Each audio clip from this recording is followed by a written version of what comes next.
Сәлеметсіздер ме, құрметті оқушылар, бүгін сіздермен ас қорыту бөлімдерін жалғастырамыз. Яғни біз алдыңғы сабақта ұлтабарға келіп тоқтаған болатынбыз, ал бүгінгі сабақта бауыр туралы айтамыз. Бауыр дегеніміз бұл ас қорытудағы ең үлкен без. ОБТ-да дәл осылай сұралады, яғни ас қорытудағы ең үлкен без жауабы бауыр болады. Бауырдың өзі екі бөліктен тұрады, оң жақ және сол жақ бөліктерге құралған. Оң жақ бөлігі үлкендеу бөлігі. Мынау көріп тұрғандарыңыз бұл оң жақ бөлігі. Бауыр қайда орналасқан ас қорыту мүшелерінің ішінде? Тура асқазанның кішкене оң жағынан жоғарғы бөлігінде орналасқан мүше болып келеді. Бауырдың ерекшелігі одан мынау көріп тұрған өт. Өт сөлі бөлінеді. Өт сөлі жасыл түсті болып келеді. Өт қабына жинақталады бірінші. Бауырдан мына жерге өт қабына жинақталады. Одан ары қарай өт қабы толған кезде өттің өзегі ұлтабарға қарай ашылады, яғни ас қорытуға қатысады болды. Өттің негізгі қызметтерінің бірі ол майды ыдырату қабілетіне ие.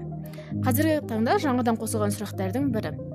Липаза ферментінің жұмысын белсендіретін зат деп келеді. Дұрыс жауабы өт болып табылады. Мынау тұрған өт, яғни липазамен бірге бірігіп жұмыс жасап, майларды май қышқылы мен глицеринге дейін ыдырату қабілетіне ие. Өттен бөлінетін пигмент бар, яғни түс беретін зат. Ол бізде билирубин пигменті деп аталады. Оның түсі сарғыш.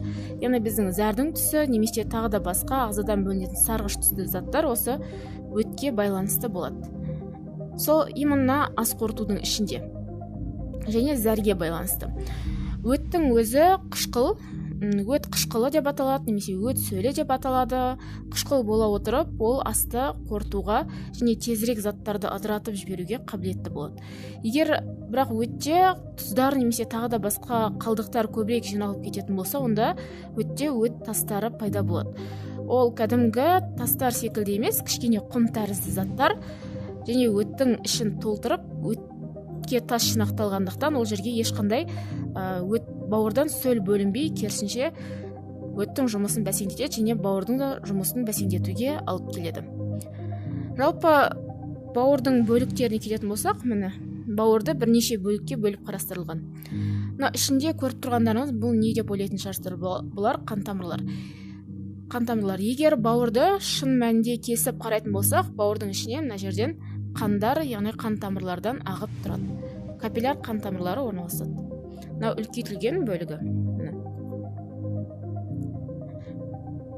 Жалпы өттің қызметі және бауырдың қызметі осымен аяқталды. Бауырдан тек ерекшелігі одан өттің бөлінуі, ал өттің қызметі майда ыдырату қызметіне қатысады.